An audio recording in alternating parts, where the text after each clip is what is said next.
दूसरे इतिहास ਦੀ ਪੋਥੀ 'ਚ 14ਵਾਂ 15ਵਾਂ ਤੇ 16ਵੇਂ ਅਧਿਆਏ ਵਿੱਚ ਅਸੀਂ ਰਾਜੇ ਈਸਾ ਬਾਰੇ ਪੜ੍ਹਦੇ ਹਾਂ। ਰਾਜਾ ਈਸਾ ਉਹ ਰਾਜਾ ਜਿਹੜਾ ਆਪਣਾ ਵਿਸ਼ਵਾਸ ਗਵਾ ਬੈਠਾ, ਦਿਲ ਕੜਤਣ ਦੇ ਨਾਲ ਭਰ ਗਿਆ, ਰੱਬ ਦੀ ਝੜਕ ਨੂੰ ਉਹ ਸਹਿ ਨਹੀਂ ਸਕਿਆ। ਉਸ ਟਾਈਮ ਦੀ ਗੱਲ ਕਰਦੇ ਹਾਂ ਜਦੋਂ ਇਜ਼ਰਾइल ਦੋ ਹਿੱਸਿਆਂ ਵਿੱਚ ਵੰਡਿਆ ਗਿਆ ਸੀ। ਇੱਕ ਸੀ ਸਮੇਰੀਆ ਜਾਂ ਇਜ਼ਰਾइल, ਦੂਸਰੇ ਨੂੰ ਜੂਡਾ ਕਿਹਾ ਜਾਂਦਾ ਸੀ। ਜੂਡਾ ਇਲਾਕੇ ਦੇ ਵਿੱਚ ਜੂਡਾ ਗੋਤ ਦੇ ਲੋਕ, ਬੈਂਜਾਮਿਨ ਗੋਤ ਦੇ ਲੋਕ ਵਸਦੇ ਸੀਗੇ। ਪਰ ਸਮੇਰੀਆ ਵੱਲ ਬਾਕੀ ਤਕਰੀਬਨ 10 ਗੋਤਾਂ ਵਸਦੀਆਂ ਸੀ। ਉਹਨਾਂ ਦਾ ਰਾਜਾ, ਇਜ਼ਰਾइल ਦਾ ਰਾਜਾ ਬਾਦਸ਼ਾਹ ਸੀ। ਪਰ ਜਿਹੜਾ ਈਸਾ ਆ ਉਹ ਜੂਡਾ ਦਾ ਰਾਜਾ ਸੀ। ਈਸਾ ਚੰਗਾ ਰਾਜਾ ਸੀ, ਉਹਦਾ ਵਿਸ਼ਵਾਸ ਪਰਮੇਸ਼ਵਰ ਦੇ ਵਿੱਚ ਸੀ, ਉਹ ਹੋਰ ਰਾਜਿਆਂ ਦੇ ਵਰਗਾ ਨਹੀਂ ਸੀ। ਜਦੋਂ ਅਸੀਂ ਇਜ਼ਰਾइल ਦੀ ਕਥਾ ਪੜ੍ਹਦੇ ਹਾਂ, ਉਹਦੀ ਹਿਸਟਰੀ, ਇਤਿਹਾਸ ਪੜ੍ਹਦੇ ਹਾਂ, ਤੇ ਅਸੀਂ ਦੇਖਦੇ ਕਿ ਯਹੂਦੀ ਕਈ ਵਾਰੀ ਪਰਮੇਸ਼ਵਰ ਤੋਂ ਬੇਮੁਖ ਹੋਏ। ਪਰਮੇਸ਼ਵਰ ਨੂੰ ਛੱਡ ਕੇ ਹੋਰ ਦੇਵੀ ਦੇਵਤਿਆਂ ਨੂੰ ਉਹ ਧਿਆਨ ਲੱਗ ਪਏ। ਉਹਨਾਂ ਦੇਵੀ ਦੇਵਤਿਆਂ ਨੂੰ ਜੋ ਉਹਨਾਂ ਦੇ ਦੇਸ਼ਾਂ ਦੇ ਲਾਗੇ ਲਾਗੇ ਦੇ ਸੀ। ਇਸ ਕਰਕੇ ਕਈ ਵਾਰੀ ਪਰਮੇਸ਼ਵਰ ਦਾ ਸਰਾਫ ਇਜ਼ਰਾइल ਉੱਤੇ ਆਉਂਦਾ, ਕਿਉਂਕਿ ਉਹਨੇ ਪਰਮੇਸ਼ਵਰ ਨੂੰ ਤਿਆਗਿਆ। ਔਖੀ ਵੇਲੇ ਹਰੇਕ ਇਨਸਾਨ ਮਤਲਬ ਦਾ ਜਦੋਂ ਔਖੀ ਵੇਲਾ ਆਉਣਾ, ਉਹਨੇ ਰੱਬ ਨੂੰ ਲੱਭਣਾ, ਮੁੜ ਕੇ ਯਹੋਵਾ ਵੱਲ ਆਉਣਾ, ਉਹਦੇ ਮੋਹਰੇ ਕੁਰਬਾਨੀਆਂ ਚਾੜਨੀਆਂ, ਪ੍ਰਾਰਥਨਾਵਾਂ ਕਰਨੀਆਂ। ਪਰ ਅਸੀਂ ਜਾਣਦੇ ਕਿ ਇਜ਼ਰਾइल ਦਾ ਪਰਮੇਸ਼ਵਰ ਦਇਆਵਾਨ ਹੈ। ਤਾਂ ਜਦੋਂ ਲੋਕੀ ਆਪਣੇ ਸਾਰੇ ਦਿਲ ਦੇ ਨਾਲ ਪਰਮੇਸ਼ਵਰ ਵੱਲ ਮੁੜਦੇ ਆ, ਪਰਮੇਸ਼ਵਰ ਵੀ ਉਹਨਾਂ ਵੱਲ ਮੁੜਦਾ ਆ। ਰੱਬ ਦੇ ਬਚਨ ਕਹਿੰਦੇ, ਪਰਮੇਸ਼ਵਰ ਕਹਿੰਦਾ ਕਿ ਮੇਰੇ ਲਾਗੇ ਆਓ ਤਾਂ ਮੈਂ ਤੁਹਾਡੇ ਲਾਗੇ ਆਵਾਂਗਾ। ਪਰ ਕਈ ਵਾਰੀ ਅਸੀਂ ਮਤਲਬ ਲਈ ਰੱਬ ਦੇ ਲਾਗੇ ਆਉਂਦੇ ਹਾਂ। ਤਾਂ ਅਸੀਂ ਕਈ ਵਾਰੀ ਪੜ੍ਹਿਆ ਇਤਿਹਾਸ ਦੇ ਵਿੱਚ, ਯਹੂਦੀਆਂ ਦੇ ਇਤਿਹਾਸ 'ਚ, ਕਿ ਜਦੋਂ ਲੋਕੀ ਆਪਣੇ ਸਾਰੇ ਤਨ ਮਨ ਦੇ ਨਾਲ ਯਹੋਵਾ ਦੀ ਭਾਲਣਾ ਕੀਤੀ ਤਾਂ ਯਹੋਵਾ ਉਹਨਾਂ ਦੇ ਲਾਗੇ ਆਇਆ, ਉਹਨਾਂ ਦੇ ਕੋਲ ਆਇਆ। ਤਾਂ ਬਾਅਦ ਵਿੱਚ ਅਸੀਂ ਪੜ੍ਹਦੇ ਕਿ ਜਦੋਂ ਰੱਬ ਉਹਨਾਂ ਦੀ ਮਦਦ ਕਰ ਹਟਿਆ, ਉਹਨਾਂ ਨੂੰ ਬਾਕੀ ਕੌਮਾਂ ਤੋਂ ਜਿਨ੍ਹਾਂ ਉੱਤੇ ਹਮਲਾ ਕਰਦੀਆਂ ਸੀ ਬਚਾ ਚੁੱਕਿਆ, ਤਾਂ ਲੋਕਾਂ ਨੇ ਕੀ ਕੀਤਾ? ਰੱਬ ਨੂੰ ਫੇਰ ਛੱਡ ਕੇ ਹੋਰ ਦੇਵੀ ਦੇਵਤਿਆਂ ਮਗਰ ਨੱਠ ਗਏ। ਪਰਮੇਸ਼ਵਰ ਦੀ ਚੰਗਿਆਈ ਨੂੰ ਉਹ ਭੁੱਲ ਗਏ। ਪਰਮੇਸ਼ਵਰ ਦੀ ਚੰਗਿਆਈ ਨੂੰ ਉਹਨੇ ਕਈ ਵਾਰੀ ਆਪਣੇ ਦਿਲਾਂ ਤੋਂ ਭੁਲਾਇਆ। ਪਰਮੇਸ਼ਵਰ ਦੇ ਦਿਲ ਨੂੰ ਵੀ ਸੱਟ ਲੱਗਦੀ ਕਿ ਇਨਸਾਨ ਮਤਲਬ ਲਈ ਉਹਦੇ ਕੋਲ ਆਉਂਦਾ, ਤਾਂ ਜਦੋਂ ਉਹ ਮਦਦ ਕਰਦਾ ਫਿਰ ਉਹਦੀ ਕੋਈ ਬਾਤ ਨਹੀਂ ਪੁੱਛਦਾ। ਉਹ ਹੋਰ ਦੇਵੀ ਦੇਵਤਿਆਂ ਮਗਰ ਜਾਂਦੇ, ਉਹਨਾਂ ਦੀ ਪੂਜਾ ਕਰਦੇ, ਉਹਨਾਂ ਦਾ ਧੰਨਵਾਦ ਕਰਦੇ। ਜਰਮਾਇਆ ਦੇ ਦਿਨਾਂ ਦੇ ਵਿੱਚ ਵੀ ਇਸੇ ਤਰ੍ਹਾਂ ਹੋਇਆ ਸੀ। ਤਾਂ ਪਰਮੇਸ਼ਵਰ ਜਰਮਾਇਆ ਨੂੰ ਕਹਿੰਦਾ ਕਿ ਇਹਨਾਂ ਲੋਕਾਂ ਨੂੰ ਕਹਿ, ਹੁਣ ਆਇਆ ਮਦਦ ਲਈ, ਕਿ ਜਿਨ੍ਹਾਂ ਦੇਵੀ ਦੇਵਤਿਆਂ ਨੂੰ ਮੰਨਦੇ ਸੀ ਉਹਨਾਂ ਕੋਲ ਜਾਣ। ਉਹਨਾਂ ਦੇਵੀ ਦੇਵਤਿਆਂ ਨੂੰ ਕਹਿਣ, ਉੱਠੋ ਸਾਡੀ ਮਦਦ ਕਰੋ, ਹੁਣ ਕਿਉਂ ਮੇਰੇ ਕੋਲ? ਜੂਡਾ ਦੇ ਲੋਕ ਤਾਂ ਇਜ਼ਰਾइल ਦੇ ਲੋਕ ਆਉਂਦੇ ਆ।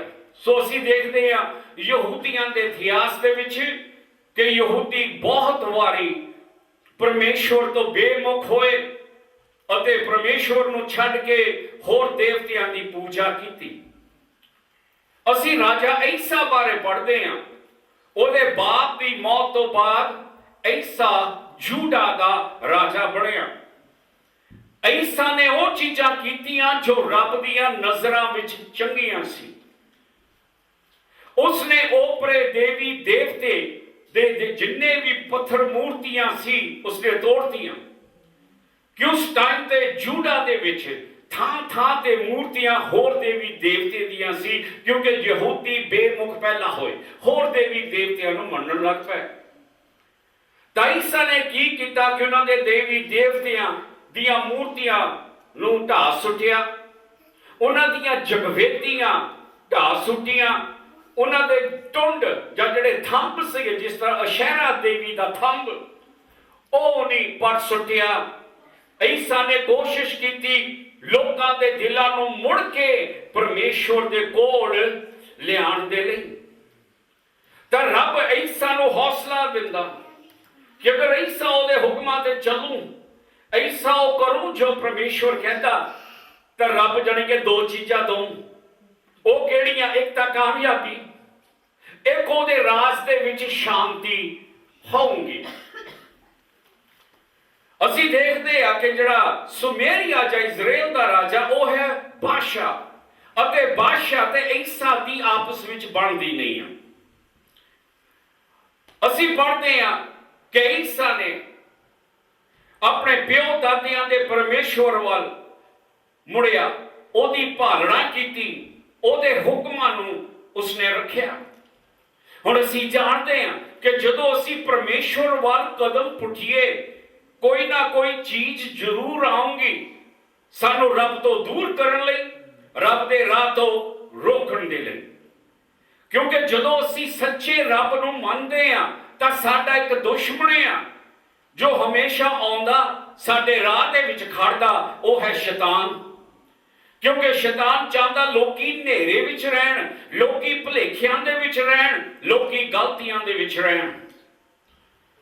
ਪਰਮੇਸ਼ਵਰ ਲੋਕਾਂ ਨੂੰ ਹਨੇਰੇ ਤੋਂ ਬਾਹਰ ਕੱਢਦਾ, ਪਰ ਜਿਹੜਾ ਸ਼ੈਤਾਨ ਉਹ ਫਿਰ ਵੀ ਕੋਸ਼ਿਸ਼ ਕਰੂ ਬੰਦੇ ਨੂੰ ਮੁੜ ਕੇ ਉਸ ਹਨੇਰੇ ਦੇ ਵਿੱਚ ਲਿਜਾਣ ਲਈ, ਭੁਲੇਖਿਆਂ ਦੇ ਵਿੱਚ ਲਿਜਾਣ ਦੇ ਲਈ। ਈਸਾ ਦੇ ਟਾਈਮ ਤੇ ਇਥੀਓਪੀਆ ਦਾ ਰਾਜਾ ਜ਼ੇਰਾ ਉੱਠਿਆ, 1 ਲੱਖ ਦੀ ਫੌਜ ਲੈ ਕੇ ਉਹ ਈਸਾ ਦੇ ਖਿਲਾਫ ਲੜਾਈ ਕਰਨ ਆਉਂਦਾ। 1 ਲੱਖ ਉਹਦੀ ਫੌਜ, 300 ਸਵਾਰ ਰੱਥਾਂ ਤੇ। ਈਸਾ ਦੀ ਫੌਜ ਉਹਦੇ ਮੋਰੇ ਕੁਛ ਵੀ ਨਹੀਂ ਸੀ, ਕਿਉਂਕਿ ਉਹਦੇ ਕੋਲ ਸਿਰਫ 300,000 ਬੰਦਾ ਸੀ ਜੂਡਾ ਦਾ ਜਿਹੜਾ ਲੜਾਈ ਕਰ ਸਕਦਾ। 280 ਬੈਂਜਮਿਨ ਗੋਤ ਤੋਂ ਸੀਗੇ, ਪਰ ਇੱਥੇ ਬੰਦਾ ਲੱਖ ਦੀ ਫੌਜ ਦੇ ਨਾਲ। ਪਰ ਅਸੀਂ ਦੇਖਦੇ ਕਿ ਉਸ ਟਾਈਮ ਤੇ ਪਰਮੇਸ਼ਵਰ ਦਾ ਪਿਆਰ ਈਸਾ ਵਿੱਚ ਮੰਗਦਾ ਸੀ, ਉਹਦੇ ਵਿੱਚ ਵਿਸ਼ਵਾਸ ਸੀ। ਉਹਨੂੰ ਪਤਾ ਕਿ ਚਾਹੇ ਮੋਰੇ ਫੌਜ ਖੜੀ ਲੱਖ ਦੀ ਅਤੇ ਮੇਰੀ ਫੌਜ ਉਹ ਫੌਜ ਮੋਰੇ ਕੁਛ ਵੀ ਨਹੀਂ, ਪਰ ਉਹ ਆਪਣਾ ਭਰੋਸਾ ਪਰਮੇਸ਼ਵਰ ਦੇ ਵਿੱਚ ਰੱਖਦਾ ਕਿ ਰੱਬ ਇਨਸਾਨ ਦੀ ਤਾਕਤ ਵੱਲ ਨਹੀਂ ਦੇਖਦਾ, ਰੱਬ ਇਨਸਾਨ ਦੀ ਤਾਕਤ ਵੱਲ ਨਹੀਂ ਬਲਕਿ ਉਹਦੇ ਵਿਸ਼ਵਾਸ ਵੱਲ ਦੇਖਦਾ।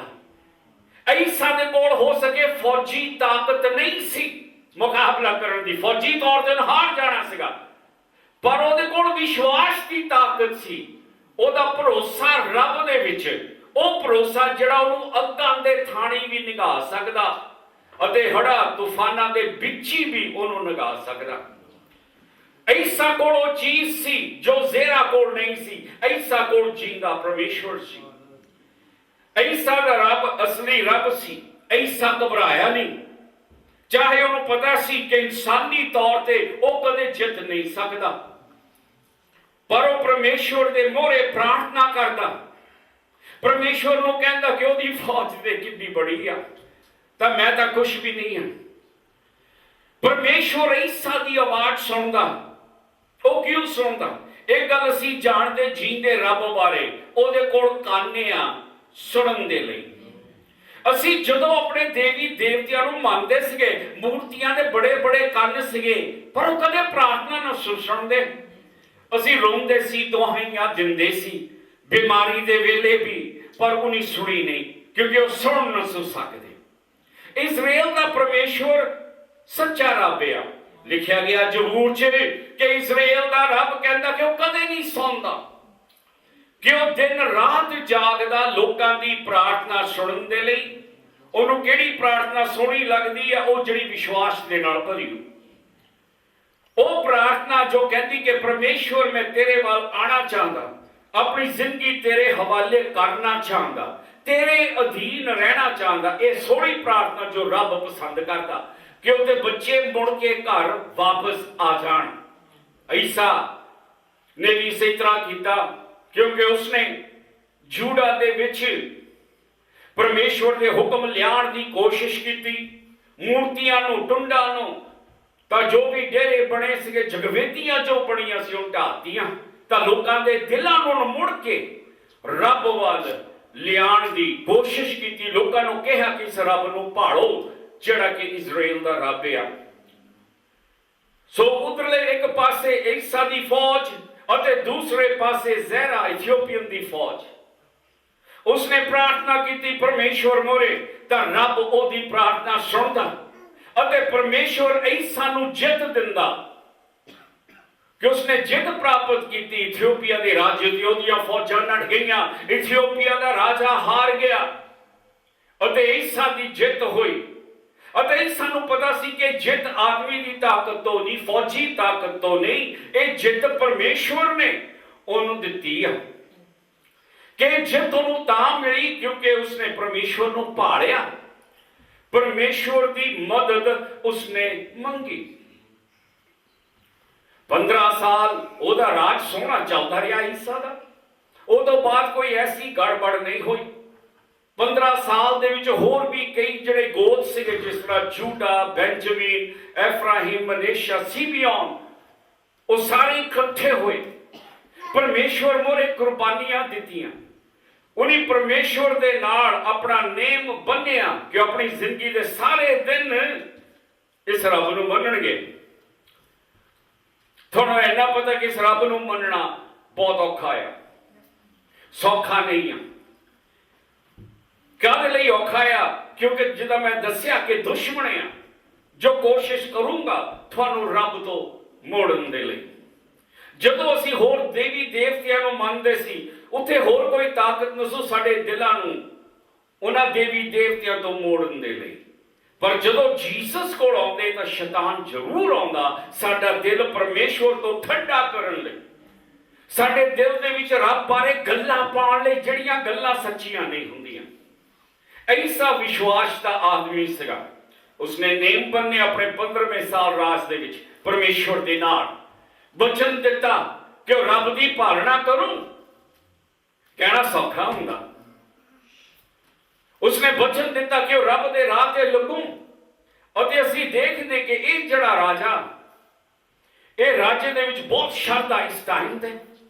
ਪਰਮੇਸ਼ਵਰ ਦਾ ਪਿਆਰ ਅੱਗ ਦੇ ਵਾਂਗੂ ਬਲਦਾ। ਤਾਂ ਹੀ ਬਾਈਬਲ ਕਹਿੰਦੀ ਆ ਕਿ ਡਰ ਡਰ ਕੇ ਆਪਣੀ ਆਤਮਾ ਵੱਲ ਦੇਖੋ ਤੁਸੀਂ ਰੱਬ ਨਾਲ ਸਹੀ ਕਿ ਨਹੀਂ ਸਹੀ, ਕਿਉਂਕਿ ਬੜੇ ਬੜੇ ਡਿੱਗ ਪਏ। ਅੱਜ ਅੱਗ ਰੱਬ ਲਈ ਬਲਦੀ, ਕੱਲ ਨੂੰ ਕੁਝ ਵੀ ਸਕਦੀ ਆ। ਕਈ ਵਾਰੀ ਜ਼ਿੰਦਗੀ 'ਚ ਐਸੇ ਸਮੇਂ ਆਉਂਦੇ ਆ, ਐਸੀਆਂ ਚੀਜ਼ਾਂ, ਐਸੇ ਹਾਦਸੇ ਆਉਂਦੇ ਆ ਜੋ ਕੋਸ਼ਿਸ਼ ਕਰਦੇ ਸਾਡੇ ਦਿਲ ਨੂੰ ਪਰਮਾਤਮਾ ਨਾਲੋਂ ਠੰਡਾ ਕਰਨ ਲਈ।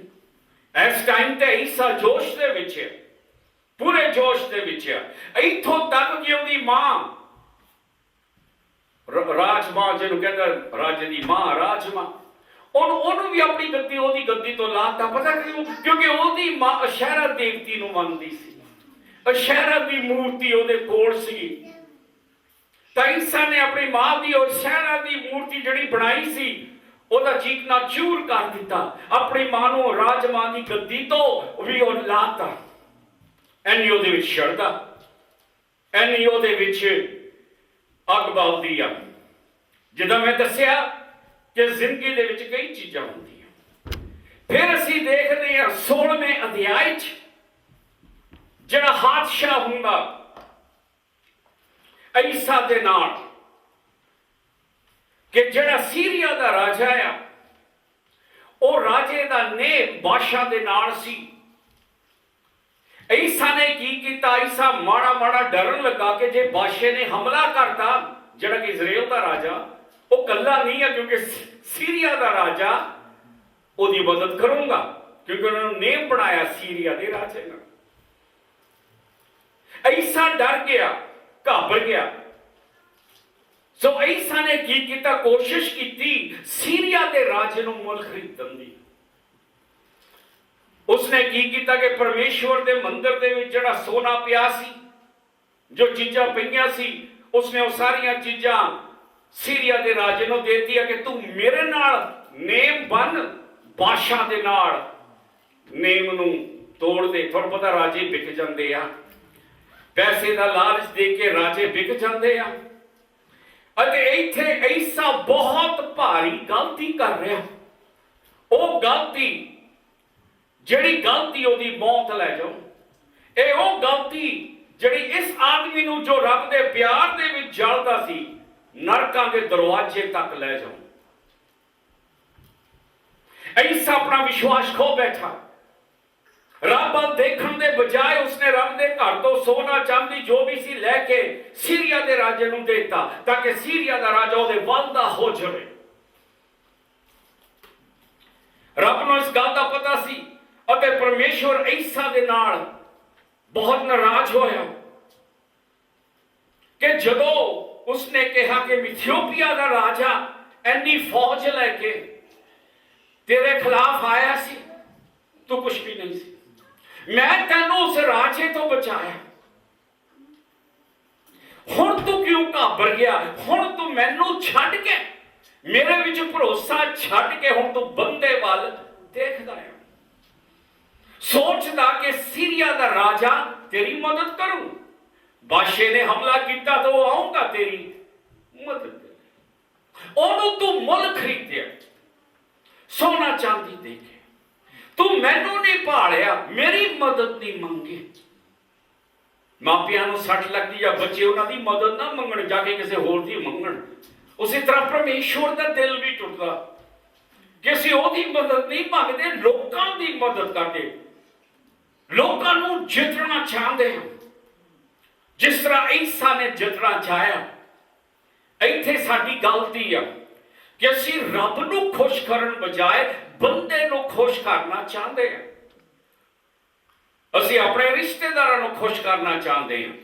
ਉਹਨੂੰ ਖੁਸ਼ ਕਰਨ ਦੇ ਲਈ ਅਸੀਂ ਰੱਬ ਦੇ ਕਈ ਹੁਕਮ ਤੋੜਨ ਨੂੰ ਵੀ ਤਿਆਰ ਹਾਂ ਤਾਂ ਕਿ ਉਹ ਖੁਸ਼ ਹੋ ਜਾਵੇ। ਰੱਬ ਨੂੰ ਮੁਕਰਨ ਨੂੰ ਵੀ ਤਿਆਰ ਹਾਂ ਨਾ ਮੋਹਰੇ, ਤਾਂ ਕਿ ਉਹ ਖੁਸ਼ ਹੋ ਜਾਵੇ। ਅਤੇ ਜੀਸਸ ਦੇ ਉੱਤੇ ਵੀ ਦਬਾਅ ਸੀ, ਕਿਉਂਕਿ ਜੀਸਸ ਆਦਮੀ ਸੀ, ਪਰ ਉਸਨੇ ਕਿਹਾ ਮੈਂ ਬੰਦੇ ਨੂੰ ਖੁਸ਼ ਨਹੀਂ ਕਰਦਾ, ਪਰਮੇਸ਼ਵਰ ਨੂੰ।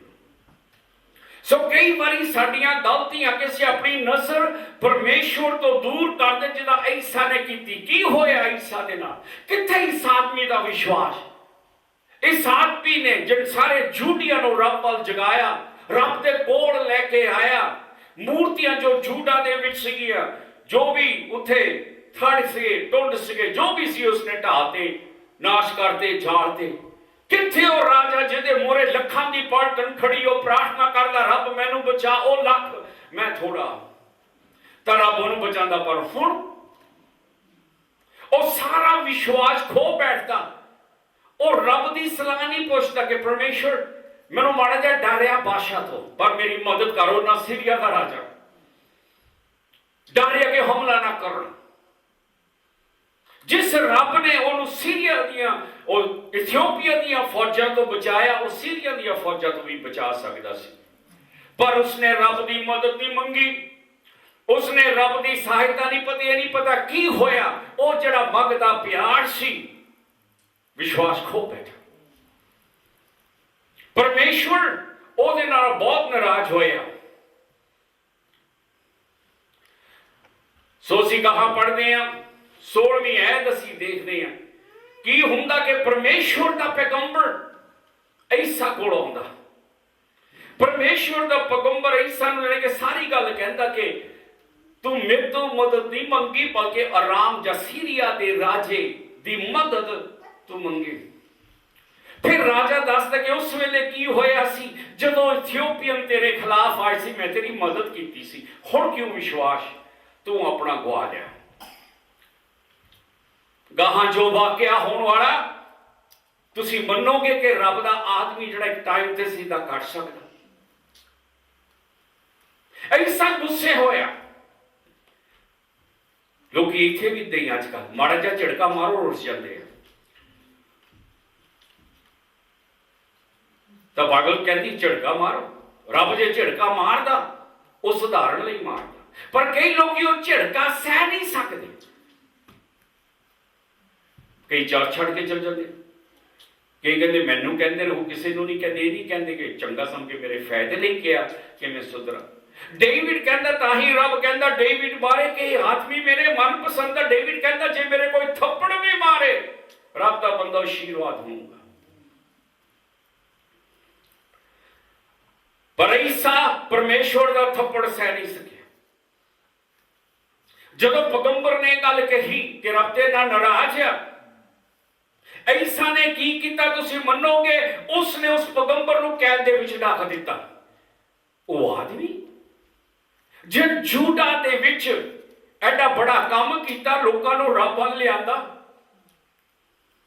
ਉਹ ਆਦਮੀ ਜਿਸ ਨੇ ਰੱਬ ਨਾਲ ਨੇਮ ਬੰਨਿਆ ਕਿ ਸਾਰੀ ਉਮਰ ਹੋਰ ਬੋਤਾਂ ਦੇ ਨਾਲ ਕਿ ਅਸੀਂ ਤੇਰੀ ਉਪਾਸਨਾ, ਤੇਰੀ ਪੂਜਾ ਕਰਾਂਗੇ।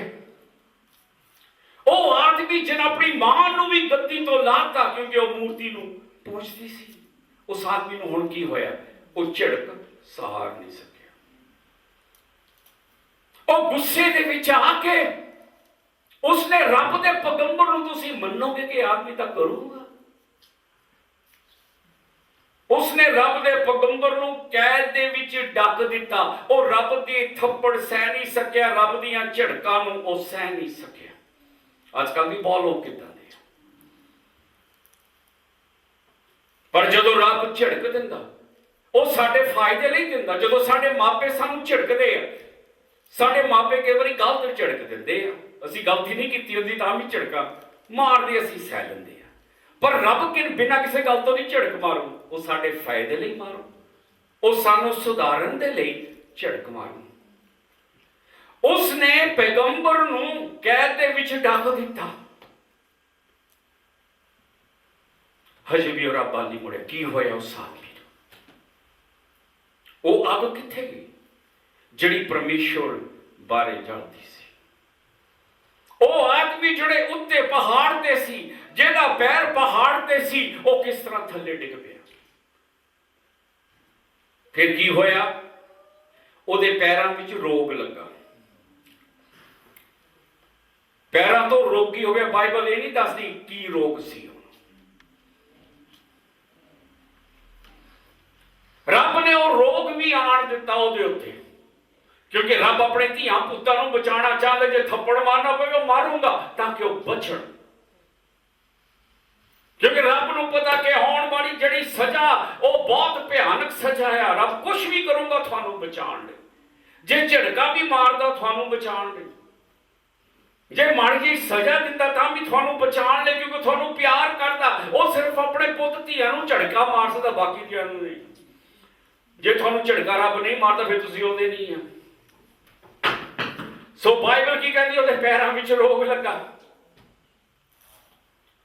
ਫਿਰ ਵੀ ਉਹ ਰੱਬ ਨੂੰ ਨਹੀਂ ਲੱਭਿਆ, ਕਿਉਂਕਿ ਉਹ ਰੁੱਸ ਕੇ ਬਹਿ ਗਿਆ। ਹੁਣ ਤੱਕ ਸ਼ੈਤਾਨ ਨੇ ਉਹਦੇ ਦਿਮਾਗ ਨਾਲ ਇੰਨੀਆਂ ਗੱਲਾਂ ਕੀਤੀਆਂ, ਉਹਦਾ ਦਿਲ ਇੰਨਾ ਕੌੜਾ ਹੋ ਗਿਆ ਕਿ ਖੁਦ ਮਰ ਰਿਹਾ ਸੀ। ਉਹਨੇ ਰੱਬ ਨੂੰ ਫਿਰ ਵੀ ਨਹੀਂ ਲੱਭਿਆ। ਨਾ ਰੱਬ ਤੋਂ ਮਾਫੀ ਮੰਗੀ, ਨਾ ਉਸਨੇ ਪਰਮੇਸ਼ਵਰ ਨੂੰ ਲੱਭਿਆ। ਦੋਨਾਂ ਪੈਰਾਂ ਤੋਂ ਰੋਕੀ। ਉਸਨੇ ਇੱਕ ਵਾਰ ਵੀ ਨਹੀਂ ਕਿਹਾ ਰੱਬ ਮੈਨੂੰ ਠੀਕ ਕਰ, ਮੈਨੂੰ ਰਾਜੀ ਕਰ। ਡਾਕਟਰਾਂ ਦੇ ਕੋਲ ਜਾਂਦਾ ਰਿਹਾ, ਬਾਕੀ ਕਿਹਾ ਵੈਦ ਹਕੀਮਾਂ ਕੋਲ ਜਾਂਦਾ ਰਿਹਾ, ਪਰ ਰੱਬ ਕੋਲ ਨਹੀਂ। ਪਰ ਇਹ ਜਿਹੜਾ ਰੋਗ ਸੀ ਉਹ ਵੈਦ ਹਕੀਮਾਂ ਤੋਂ ਦੂਰ ਨਹੀਂ ਸੀ ਹੋ ਸਕਦਾ। ਇਹਦਾ ਦਿਲ ਇੰਨਾ ਕੌੜਾ ਹੋ ਗਿਆ। ਨੰਬਰ 1, ਰੱਬ ਦੀ ਮਾਰ ਸਹਿ ਨਹੀਂ ਸਕਿਆ, ਰੱਬ ਦਾ ਝਿੜਕਾ ਸਹਿ ਨਹੀਂ ਸਕਿਆ। ਦੂਸਰੀ ਗੱਲ, ਉਹਦਾ ਦਿਲ ਇੰਨਾ ਕੌੜਾ ਹੋ ਗਿਆ, ਉਹ ਕਹਿੰਦਾ ਮੈਂ ਮਰ ਜਾਊਂਗਾ, ਰੱਬ ਕੋਲ ਨਹੀਂ ਜਾਊਂਗਾ। ਮਰ ਰਿਹਾ। ਦੋਨਾਂ ਪੈਰਾਂ ਦੇ ਵਿੱਚ ਉਹਦੇ ਰੋਗ ਆ। ਰੱਬ ਚਾਹੁੰਦਾ ਕਿ ਹੁਣ ਵੀ ਉਹ ਉਹਦੇ ਵੱਲ ਮੁੜੇ, ਹੁਣ ਵੀ ਐਸਾ ਉਹਨੂੰ ਬੁਲਾਵੇ ਜਿਹਦੇ ਇੱਕ ਟਾਈਮ ਤੇ ਉਹਨੂੰ ਬੁਲਾਉਂਦਾ ਸੀ। ਹੁਣ ਵੀ ਐਸਾ ਉਹਦੇ ਕੋਲ ਭੱਜੇ ਜਿਸ ਤਰ੍ਹਾਂ ਰੱਬ ਪਹਿਲਾਂ ਰੱਬ ਕੋਲ ਭੱਜਦਾ ਸੀ, ਪਰ ਐਸਾ ਨਹੀਂ ਹਿੱਲਿਆ। ਉਹ ਫੌੜੀਆਂ ਲੈ ਕੇ ਤੁਰਨ ਲੱਗ ਗਿਆ, ਪਰ ਉਹ ਰੱਬ ਕੋਲ ਨਹੀਂ ਆਇਆ। ਆਪਣੀ ਕੜਤਣ 'ਚ ਇਹ ਰਾਜਾ ਮਰ ਗਿਆ। ਉਹ ਜਿਹੜਾ ਰੱਬ ਦੇ ਨਾਲ ਸੀਗਾ, ਇੱਕ ਹਾਦਸੇ ਨੇ ਉਹਨੂੰ ਨਰਕ ਦੇ ਵਿੱਚ ਲਿਜਾ ਕੇ ਸਿੱਟਿਆ। ਐਸਾ ਮੁਕਤੀ ਖੋ ਬੈਠਾ। ਕਾਹਦੇ ਲਈ? ਉਹਨੇ ਆਪਣੇ ਦਿਲ ਨੂੰ ਕੌੜਾ ਹੋਣ ਦਿੱਤਾ। ਹੁਣ ਤੱਕ ਸ਼ੈਤਾਨ ਨੇ ਕਈ ਗੱਲਾਂ ਉਹਦੇ ਨਾਲ ਕੀਤੀਆਂ ਹੋਣਗੀਆਂ। ਐਸਾ ਦੇਖ ਤੇਰਾ ਰੱਬ ਕਿਦਾਂ, ਦੇਖ ਤੈਨੂੰ ਕਿਦਾਂ ਝਿੜਕਾ ਮਾਰਦਾ, ਤੂੰ ਤਾਂ ਬਾਦਸ਼ਾਹ ਆ। ਇਹ ਕੌਣ ਹੁੰਦਾ? ਪੈਗੰਬਰ ਤਾਂ ਨਹੀਂ ਤਾਂ ਕਹਿਣ ਵਾਲਾ। ਤਾਂ ਸ਼ੈਤਾਨ ਉਹਨੂੰ ਉਹਦੇ ਆਤਮਾ 'ਚ ਇੰਨਾ ਦੂਰ ਲੈ ਗਿਆ ਰੱਬ ਤੋਂ ਕਿ ਉਹ ਮੁੜ ਕੇ ਕਦੇ ਨਹੀਂ ਆਇਆ। ਕਈ ਜਿਹੜੇ ਚਲੇ ਗਏ, ਹੋ ਸਕੇ ਉਹ ਮੁੜ ਕੇ ਕਦੇ ਨਾ ਆਉਣ ਰੱਬ ਦੇ। ਜਿਹੜੇ ਇੱਕ ਟਾਈਮ ਤੇ ਰੱਬ ਨਾਲ ਤੁਰਦੇ ਸੀ, ਤਾਂ ਹੀ ਕਹਿੰਦੇ ਕਿ ਫਲਾਣਾ ਬ੍ਰਦਰ ਨਹੀਂ ਆਉਂਦਾ, ਫਲਾਣੀ ਸੀ। ਕੀ ਹੋਇਆ? ਕਿਉਂਕਿ ਇੱਕ ਟਾਈਮ ਤੇ ਜਿਹੜੇ ਤੁਰਦੇ ਸੀ। ਸ਼ੈਤਾਨ ਉਹਨਾਂ ਨੂੰ ਇੰਨਾ ਦੂਰ ਲੈ ਗਿਆ। ਹੋ ਸਕੇ ਜ਼ਿੰਦਗੀ 'ਚ ਕੁਛ ਹੋਇਆ, ਜਾਂ ਹਾਦਸਾ ਹੋਇਆ, ਜਾਂ ਕੁਛ ਹੋਇਆ ਕਿ ਉਹਨਾਂ ਦਾ ਦਿਲ ਕੜਤਣ ਨਾਲ ਭਰ ਗਿਆ। ਜਿਸ ਤਰ੍ਹਾਂ ਈਸਾ ਦਾ ਦਿਲ ਕੜਤਣ ਦੇ ਨਾਲ ਭਰਿਆ। ਤਾਂ ਬਾਈਬਲ ਸਾਨੂੰ ਦੱਸਦੀ ਕਿ ਅਸੀਂ ਅਖੀਰਲੇ ਟਾਈਮ ਦੇ ਵਿੱਚ ਰਹਿ ਰਹੇ ਹਾਂ, ਅਖੀਰਲੇ ਸਮੇਂ ਵਿੱਚ ਰਹਿ ਰਹੇ ਹਾਂ, ਕਿ ਜਿੱਥੇ ਸ਼ੈਤਾਨ ਪੂਰੀ ਕੋਸ਼ਿਸ਼ ਕਰਦਾ ਲੋਕਾਂ ਨੂੰ ਪਰਮਾਤਮਾ ਤੋਂ ਬੇਮੁਖ ਕਰਨ ਲਈ। ਈਸਾ ਦੀ ਜ਼ਿੰਦਗੀ ਦੇ ਵਿੱਚ ਸ਼ੈਤਾਨ ਕਾਮਯਾਬ ਹੋਇਆ। ਕਾਹਦੇ ਲਈ ਕਾਮ ਹੈ? ਕਿਉਂਕਿ ਉਸਨੇ ਕਾਮਯਾਬ ਹੋਣ ਦਿੱਤਾ। ਅਗਰ ਉਹ ਰੱਬ ਦੀ ਗੱਲ ਸੁਣਦਾ, ਨਾ ਤਾਂ ਉਹ ਪੈਗੰਬਰ ਨੂੰ ਅੰਦਰ ਜੇਲ੍ਹ ਦੇ ਵਿੱਚ ਕਰਦਾ। ਅਗਰ ਉਹ ਕਹਿੰਦਾ ਰੱਬ ਮੈਨੂੰ ਮਾਫ ਕਰ ਕਿ ਇਸ ਮੇਰੇ ਤੋਂ ਮਦਦ ਦੀ ਮੰਗ ਹੋਈ, ਮੈਂ ਸਮਾ ਕੇ ਸੀਰੀਆ ਦੇ ਰਾਜੇ ਕੋਲ ਗਿਆ ਮਦਦ ਲਈ ਤੇਰੇ ਬੰਦੇ ਬਜਾਏ, ਕਿ ਮੈਨੂੰ ਮਾਫ ਕਰ, ਹੁਣ ਮੈਂ ਤੇਰੇ। ਬਾਈਬਲ ਕਹਿੰਦੀ ਹੈ ਬਖਸ਼ਣਹਾਰਾ ਰੱਬ ਆ। ਪਰਮੇਸ਼ਵਰ ਨੇ ਉਹ ਤੇ ਦਇਆ ਕਰਨੀ ਸੀ, ਪਰ ਉਹ ਆਇਆ ਨਹੀਂ। ਉਹ ਆਇਆ ਨਹੀਂ, ਉਸਨੇ ਮਾਫੀ ਨਹੀਂ ਮੰਗੀ। ਸਿਰਫ ਇੰਨਾ ਸੀ ਕਿ ਆਪਣੀ ਮਾਫੀ ਮੰਗਦਾ, ਸਿਰਫ ਇੰਨਾ ਹੀ। ਉਹ ਵੀ ਨਹੀਂ ਕਰ ਸਕਿਆ। ਉਹ ਰੱਬ ਦੀ ਝੜਕੇ ਨੂੰ ਸਹਿ ਨਹੀਂ ਸਕਿਆ। ਤੁਹਾਨੂੰ ਪਤਾ, ਤੁਸੀਂ ਇੱਕ ਪਾਪ ਕਰੋ, ਫਿਰ ਦੂਆ ਵੀ ਹੋ, ਤੀਆ ਵੀ ਹੋ ਅਤੇ ਚੌਥਾ ਵੀ ਹੋ। ਪਹਿਲਾ ਪਾਪ ਬੇਵਿਸ਼ਵਾਸੀ, ਤੌਬਾ ਕੀਤੀ ਨਹੀਂ, ਪਾਪ ਹੁਣ ਵੱਧਦਾ ਜਾਊਗਾ। ਦੂਸਰਾ ਪਾਪ ਰੱਬ ਦੀ ਮਾਰ ਸਹਿ ਨਹੀਂ ਸਕਿਆ, ਜਾਂ ਰੱਬ ਦਾ ਝਿੜਕਾ ਸਹਿ ਨਹੀਂ ਸਕਿਆ। ਪਾਪ ਹੋਰ ਵੱਧਦਾ ਜਾਂਦਾ। ਹੁਣ ਦਿਲ ਕੜਤਣ ਨਾਲ ਭਰ ਗਿਆ। ਹੁਣ ਰੋਗ ਲੱਗਾ, ਉਹ ਰੱਬ ਵਾਲੇ ਪ੍ਰਾਰ, ਉਹ ਮਰ ਜਾਊਗਾ, ਪਰ ਰੱਬ ਨੂੰ ਇਹ ਨਹੀਂ ਕਹੂੰਗਾ ਮੈਂ ਸੌਰੀ ਹਾਂ। ਕਈ ਬੰਦੇ ਇਦਾਂ ਦੇ ਆ। ਫੈਰੋ ਇਦਾਂ ਦਾ ਸੀ, ਜੋ ਰੱਬ ਕੋਲ ਨਹੀਂ ਆਣਗੇ, ਆਪਣੇ ਕੜਤਣ ਦੇ ਵਿੱਚੋਂ ਮਰ ਜਾਣਗੇ। ਕਈ ਜਿਹੜੇ ਜੀਸਸ ਨੂੰ ਮੰਨਦੇ ਸੀ, ਜਿਸ ਤਰ੍ਹਾਂ ਰੱਬ ਦੇ ਵਚਨ ਸਾਨੂੰ ਦੱਸ ਰਹੇ, ਸਾਨੂੰ ਇਸ ਰਾਜੇ ਤੋਂ ਸਿੱਖਿਆ ਪ੍ਰਾਪਤ ਕਰਨੀ ਚਾਹੀਦੀ। ਰੱਬ ਕੀ ਕਹਿ ਰਿਹਾ? ਇਬਰਾਨੀ ਵਿੱਚ ਕਹਿੰਦਾ, ਤੁਸੀਂ ਉਪਦੇਸ਼ ਨੂੰ ਭੁੱਲ ਗਏ ਹੋ, ਜਿਸ ਤੋਂ ਤੁਹਾਨੂੰ ਪੁੱਤਰਾਂ ਵਾਂਗੂ ਸਮਝਾਇਆ ਜਾਂਦਾ ਹੈ।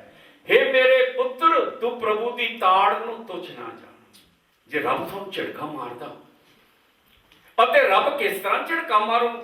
ਵਚਨਾਂ ਰਾਹੀਂ, ਤੁਹਾਡਾ ਚਰਚ ਦਾ ਜਿਹੜਾ ਐਲਡਰ ਉਹਦੇ ਰਾਹੀਂ। ਕਾਹਦੇ ਲਈ? ਤੁਹਾਨੂੰ ਸੁਧਾਰਨ ਲਈ, ਤਾਂ ਕਿ ਤੁਸੀਂ ਬਚਾਏ ਜਾਓ। ਤਾਂ ਰੱਬ ਝਿੜਕ ਉਹਨਾਂ ਨੂੰ ਦਊਗਾ ਜਿਹੜਾ ਉਹਦੇ ਆ। ਬਾਹਰਲੇ ਨੂੰ ਕਾਹਨੂੰ ਦਵੇ? ਉਹ ਉਹਦੇ ਨਹੀਂ ਆ। ਕੀ ਕਹਿੰਦਾ? ਤਾੜ ਨੂੰ ਤੁੱਛ ਨਾ ਜਾਣ। ਈਸਾ ਦਾ ਕੀ ਕਸੂਰ ਸੀ? ਉਸਨੇ ਤਾੜ ਨੂੰ ਤੁੱਛ ਸਾਣਿਆ। ਉਸਨੇ ਰੱਬ ਦੇ ਝਿੜਕੇ ਨੂੰ ਸਹਿਆ ਨਹੀਂ, ਖਤਮ ਹੋ ਗਿਆ। ਅਗਰ ਉਹ ਝਿੜਕਾ ਸਹਿ ਜਾਂਦਾ, ਮੰਨ ਜਾਂਦਾ, ਈਸਾ ਨੇ ਬਚਾਇਆ ਜਾਣਾ ਸੀ। ਆਦਮੀ ਜਿਹਦੇ ਕੋਲ ਮੁਕਤੀ ਸੀ, ਉਹਦੇ ਹੱਥਾਂ 'ਚ ਮੁਕਤੀ ਸੀ, ਗਵਾ ਬੈਠਾ। ਪਰ ਉਹ ਜਦੋਂ ਉਹ ਤੈਨੂੰ ਝਿੜਕੇ, ਅੱਕ ਨਾ ਜਾਈ। ਜਦੋਂ ਤੈਨੂੰ ਝਿੜਕਾ ਤੇ ਐਵੇਂ ਨਾ ਥੱਕ ਜਾਏ। ਝਿੜਕਾ ਤੁਹਾਡੇ ਫਾਇਦੇ ਲਈ। ਕਿਉਂ? ਜੋ ਜਿਸ ਦੇ ਨਾਲ ਪਿਆਰ ਕਰਦਾ ਹੈ, ਪ੍ਰਭੂ ਉਸ ਨੂੰ ਤਾੜਦਾ ਹੈ। ਹਰੇਕ ਪੁੱਤਰ ਨੂੰ ਜਿਸ ਨੂੰ ਉਹ ਕਬੂਲ ਕਰਦਾ ਹੈ, ਉਹ ਕੋੜੇ ਮਾਰਦਾ ਹੈ। ਰੱਬ ਦਾ ਹੱਕ ਹੈ ਤੁਹਾਨੂੰ ਚਪੇੜ ਮਾਰਨ ਨੂੰ। ਜੇ ਤੁਸੀਂ ਉਹਦਾ ਕਹਿਣਾ ਨਾ ਮੰਨੋ, ਉਹਦਾ ਹੱਕ ਹੈ ਤੁਹਾਨੂੰ ਝਿੜਕੇ। ਤੁਸੀਂ ਉਹਦੇ ਬੱਚੇ ਆ। ਉਹ ਕਾਹਦੇ ਨਹੀਂ ਕਰਦਾ? ਤਾਂ ਕਿ ਤੁਹਾਡੀ ਆਤਮਾ ਬਚਾਈ ਜਾਵੇ। ਇਸ ਕਰਕੇ ਨਹੀਂ ਕਿਉਂਕਿ ਉਹ ਨਫ਼ਰਤ ਕਰਦਾ, ਇਸ ਕਰਕੇ ਕਿਉਂਕਿ ਉਹ ਪਿਆਰ ਕਰਦਾ। ਸੋ ਜਦੋਂ ਰੱਬ ਝਿੜਕਦਾ, ਤਾੜ ਨਾ ਦਿੰਦਾ, ਸਬੂਤ ਹੈ ਕਿ ਰੱਬ ਮੈਨੂੰ ਪਿਆਰ ਕਰਦਾ। ਨਹੀਂ ਤਾਂ ਮੇਰੀ ਪ੍ਰਵਾਹ ਨਸੂ ਕਰਨੀ, ਮੈਨੂੰ ਜਾਣ ਦੇਣਾ ਸੀ ਜਿੱਥੇ ਮੈਂ ਜਾਣਾ। ਈਸਾ ਝਿੜਕਾ ਸਹਿ ਨਹੀਂ ਸਕਿਆ। ਜਦੋਂ ਪੈਗੰਬਰ ਨੇ ਉਹਨੂੰ ਝਿੜਕਾ ਮਾਰਿਆ ਕਿ ਤੂੰ ਰੱਬ ਨੂੰ ਛੱਡ ਕੇ ਤੂੰ ਸੀਰੀਆ ਦੇ ਰਾਜੇ ਵਿੱਚ ਭਰੋਸਾ ਕੀਤਾ, ਰੱਬ ਦੇ ਵਿੱਚ ਭਰੋਸਾ ਨਹੀਂ ਕੀਤਾ ਜੋ ਤੇਰੀ ਮਦਦ ਕਰ ਸਕਦਾ ਸੀ। ਝਿੜਕਾ ਮਾਰਨ ਲਈ ਬਾਈਬਲ ਕੀ ਕਹਿੰਦੀ? ਟਿਮੋਥੀ ਨੂੰ ਬਚਨ ਦਾ ਪ੍ਰਚਾਰ ਕਰ, ਵੇਲੇ ਕਵੇਲੇ ਉਸ ਵਿੱਚ ਤਿਆਰ ਰਹਿ। ਉਹਦਾ ਮਤਲਬ ਰੱਬ ਦਾ ਪ੍ਰਚਾਰ ਕਰਨ ਜਾਂ ਦਿਨ ਰਾਤ, ਹਨੇਰੀ ਮੀਂਹ, ਕੁਛ ਵੀ ਪੈਂਦਾ ਹੋਵੇ, ਪੂਰੇ ਧੀਰਜ ਸਿੱਖਿਆ ਨਾਲ ਝਿੜਕ ਦੇ। ਕਿਹੜਾ ਚਰਚ ਦਾ ਲੀਡਰ ਉਹਨੂੰ ਹੱਕ ਹੈ ਝਿੜਕਣ ਦਾ? ਝਿੜਕ ਦੇ, ਤਾੜਨਾ ਅਤੇ ਹੁਕਮ ਕਰ। ਕਿਉਂ ਜੋ ਸਮਾਂ ਆਵੇਗਾ ਜਦੋਂ ਸਾਰੀ ਸਿੱਖਿਆ ਨੂੰ ਨਾ ਸਹਿਣਗੇ। ਟਾਈਮ ਆ ਰਿਹਾ, ਲੋਕਾਂ ਨੇ ਝਿੜਕਾ ਝੁੜਕਾ ਨਹੀਂ ਸਹਿਣੀਆਂ। ਹੁਣ ਟਾਈਮ ਇਹ ਹੈ। ਝਿੜਕਾ ਕੌਣ ਸੰਗੜ? ਸੱਚੀ ਉਹਨੂੰ ਪਿਆਰ ਕਰ। ਬਾਕੀ ਤਾਂ ਨਹੀਂ ਸਹਿਣਾ। ਬਾਕੀ ਕਿਹੜਾ ਤੂੰ ਬਣਾਉਂਦਾ ਉਹਨੂੰ ਕਿ ਝਿੜਕਾ ਮਾਰਨ ਵਾਲਾ? ਉਹਨੇ ਨਹੀਂ ਸਹਿਣਾ। ਉਹ ਸਾਫ਼ ਕਹਿੰਦੇ ਬਾਈਬਲ ਨਹੀਂ ਸਹਿਣਾ ਨਹੀਂ। ਇਹ ਉਹ ਟਾਈਮ ਹੈ। ਹੁਣ ਸਿਰਫ ਉਹ ਸੌਂਗ ਹੈ ਜਿਹੜਾ ਇੱਕਦਮ ਜੀਸਸ ਨੂੰ ਪਿਆਰ ਕਰਦਾ। ਕੀ ਕਹਿੰਦਾ? ਬਚਨ ਦਾ ਪ੍ਰਚਾਰ ਕਰ, ਵੇਲੇ ਕਵੇਲੇ ਉਸ ਵਿੱਚ ਤਿਆਰ ਹੈ, ਭੂਰੇ ਤੀਰ ਸਿਰਸਾ ਦੇ ਨਾਲ ਝਿੜਕ ਤਾੜਨਾ ਤੇ ਹੁਕਮ ਕਰ, ਕਿਉਂ ਜੋ ਸਮਾਂ ਆਵੇਗਾ, ਉਸ ਟਾਈਮ ਉਹ ਕਹਿੰਦਾ ਆਉਣ ਵਾਲਾ ਟਾਈਮ ਜਿਹੜਾ ਹੁਣ ਉਹ ਸਮਾਂ ਆਵੇਗਾ ਜਦੋਂ ਪੂਰੀ ਸਿੱਖਿਆ ਨੂੰ ਨਾ ਸੁਣਨਗੇ। ਰੱਬ ਦੀ ਸੱਚੀ ਸਿੱਖਿਆ ਨੂੰ ਲੋਕੀ ਮੰਨਣਗੇ। ਕਿਹਦੀ ਗੱਲ ਕਰਦਾ? ਕ੍ਰਿਸਚਨਾਂ ਦੀ, ਕਿਉਂਕਿ ਚਿੱਠੀ ਕਿਹਨੂੰ ਲਿਖ ਰਿਹਾ? ਕ੍ਰਿਸਚਨਾਂ ਨੂੰ। ਪਰ ਕੰਨਾਂ ਦੀ ਖੁਜਲੀ ਕਾਰਨ ਆਪਣੀ ਵਿਸ਼ਿਆਂ ਦੇ ਅਨੁਸਾਰ ਆਪਣੇ ਲਈ ਬਹੁਤ ਸਾਰੇ ਗੁਰੂ ਲੱਭ ਲੈਣਗੇ। ਸੱਚਾਈ ਤੋਂ ਕੰਨਾਂ ਨੂੰ ਫੇਰ ਕੇ ਖਿਆਲੀ ਕਹਾਣੀਆਂ ਵੱਲ ਮਨ ਲਾਣਗੇ। ਕੰਨਾਂ ਵਿੱਚ ਉਂਗਲੀ ਫੇਰਨ ਉਹਦਾ ਮਤਲਬ ਆਪਣੇ ਲਈ ਉਹ ਪ੍ਰਚਾਰਕ ਲੱਭਣਗੇ ਜਿਹੜੇ ਉਹਨਾਂ ਨੂੰ ਉਹ ਸਿੱਖਿਆ ਦਿੰਦੇ ਜੋ ਸੁਣਨਾ ਚਾਹੁੰਦੇ ਆ, ਜਿਹੜੀ ਉਹਨਾਂ ਦੀ ਖਾਸ਼ ਨੂੰ ਮਛਾ ਸਕੇ, ਜਿਹੜਾ ਉਹ ਸੁਣਨਾ ਚਾਹੁੰਦੇ। ਉਹ ਉਸ ਚਰਚ ਨੂੰ ਜਾਣੇ ਜਿਹੜਾ ਚਰਚ ਪ੍ਰਚਾਰ ਕਰਦਾ ਜਦੋਂ ਸੁਣਨਾ ਚਾਹੁੰਦੇ ਆ। ਪਰ ਜਿਹੜਾ ਚਰਚ ਕਹਿੰਦਾ ਆ ਨਹੀਂ ਕਰ ਸਕਦੇ, ਉਹ ਨਹੀਂ ਕਰ ਸਕਦੇ, ਉੱਥੇ ਨਹੀਂ ਜਾਣਗੇ। ਆਪਣੇ ਲਈ ਨਹੀਂ, ਗੁਰੂ ਆਪਣੇ ਲਈ ਟੀਚਰ ਨਹੀਂ ਲੱਭ ਲੈਣੇ ਆ ਜਿਹੜੇ ਉਹ ਪ੍ਰਚਾਰ ਕਰਦੇ ਆ ਜੋ ਸੁਣਨਾ ਚਾਹੁੰਦੇ। ਉਹ ਨਹੀਂ ਜੋ ਰੱਬ ਕਹਿ ਰਿਹਾ, ਬਲਕਿ ਉਹ ਜੋ ਲੋਕੀ ਸੁਣਨਾ ਚਾਹੁੰਦੇ ਆ। ਓਕੇ, ਫਿਰ ਤਿਮੋਥੀ ਪਰ ਆਤਮਾ ਸਪਸ਼ਟ ਆਖਦਾ ਹੈ ਅੰਤ ਦੇ ਦਿਨਾਂ ਵਿੱਚ ਕਈ ਲੋਕੀ ਭਰਮਾਉਣ ਵਾਲੀਆਂ ਰੂਹਾਂ, ਸ਼ੈਤਾਨੀ ਰੂਹਾਂ, ਅੰਗਰੇਜ਼ੀ ਬਾਈਬਲ ਅਤੇ ਸ਼ੈਤਾਨ ਦੀਆਂ ਸਿੱਖਿਆ ਵੱਲ ਮਨ ਲਾ ਕੇ ਵਿਸ਼ਵਾਸ ਤੋਂ ਮੁੜ ਜਾਣਗੇ। ਇਹ ਫਿਕਰਾ ਕਿਹਦੇ ਲਈ ਆ? ਉਹਨਾਂ ਲਈ ਜਿਹੜੇ ਜੀਸਸ ਨੂੰ ਮੰਨਦੇ। ਕਹਿੰਦੇ ਕਿੱਥੋਂ ਮੁੜਨਗੇ? ਵਿਸ਼ਵਾਸ ਤੋਂ। ਵਿਸ਼ਵਾਸੀ ਕੌਣ ਹੈ? ਜਿਹੜੇ ਜੀਸਸ ਨੂੰ ਮੰਨਦੇ ਆ। ਇੱਥੇ ਸੀਗਾ ਕਿ ਅੰਤਲੇ ਦਿਨਾਂ 'ਚ ਲੋਕਾਂ ਨੇ ਝੂਠੀ ਸਿੱਖਿਆ ਮੰਨਣੀ ਆ, ਸ਼ੈਤਾਨ ਦੀ ਸਿੱਖਿਆ ਨੂੰ ਮੰਨਣਾ। ਜਿਹੜੇ ਲੋਕੀ ਇੱਕ ਟਾਈਮ ਤੇ ਐਸਾ ਮੰਗੋ ਰੱਬ ਨਾਲ ਤੁਰਦੇ ਸੀਗੇ, ਉਹਨੇ ਡਿੱਗ ਪੈਣਾ। ਇਸ ਕਰਕੇ ਤੁਸੀਂ ਦੇਖਦੇ ਚਰਚ ਬੰਦ ਹੋ ਰਹੇ ਆ, ਲੋਕੀ ਚਰਚ ਤੋਂ ਜਾਣੋਂ ਹਟ ਰਹੇ ਆ, ਕਿਉਂਕਿ ਉਹ ਰੱਬ ਦੇ ਬਚਨ ਕਹਿੰਦੇ ਆ ਕਿ ਲੋਕੀ ਡਿੱਗ ਪੈਣਗੇ। ਕਿੱਥੋਂ ਡਿੱਗ ਪੈਣਗੇ? ਆਪਣੇ ਵਿਸ਼ਵਾਸ ਤੋਂ। ਉਹ ਜਿਹੜੇ ਇੱਕ ਟਾਈਮ ਐਸਾ ਮੰਗੋ ਰੱਬ ਦੇ ਨਾਲ ਚੱਲਦੇ ਸੀ, ਇੱਕ ਟਾਈਮ ਜੋ ਰੱਬ ਦੇ ਵਿੱਚ ਸੀ, ਹੌਲੀ ਹੌਲੀ ਪਰਮੇਸ਼ਵਰ ਨੂੰ ਤਿਆਗ ਕੇ ਉਹ ਬੇਮੁਖ ਹੋ ਜਾਣਗੇ। ਕਾਹਦੇ ਲਈ? ਉਹ ਸ਼ੈਤਾਨ ਦੀ ਸਿੱਖਿਆ ਨੂੰ, ਝੂਠੀਆਂ ਸਿੱਖਿਆਵਾਂ ਜਿਹੜੀਆਂ ਫੈਲ ਰਹੀਆਂ ਉਹਨਾਂ ਨੂੰ ਚੰਗੀਆਂ ਲੱਗੂਗੀਆਂ, ਉਹਨਾਂ ਨੂੰ ਮੰਨਣਗੇ। ਪਰ ਸੱਚਾਈ ਤੋਂ ਐਸਾ ਦੇ ਮੰਗੋ ਮੂੰਹ ਮੋੜ ਲੈਣਗੇ, ਰੱਬ ਦੇ ਪੈਗੰਬਰ ਨੂੰ ਜੇਲ੍ਹ 'ਚ ਡੱਕ ਦੇਣਗੇ। ਇਹਦੀ ਨਹੀਂ ਗੱਲ ਸੁਣਗੇ ਤਾਂ ਸ਼ੈਤਾਨ ਦਾ ਬੰਦਾ ਹੈ ਯਾਰ। ਐਸਾ ਮੰਗੋ, ਐਸਾ ਦਾ ਵੀ ਉਹੀ ਹਾਲ ਸੀ, ਕਿਉਂਕਿ ਉਹ ਸੁਣਨਾ ਨਹੀਂ ਚਾਹੁੰਦਾ ਸੀ ਜਿਹਨੂੰ ਦੱਸਿਆ ਗਿਆ।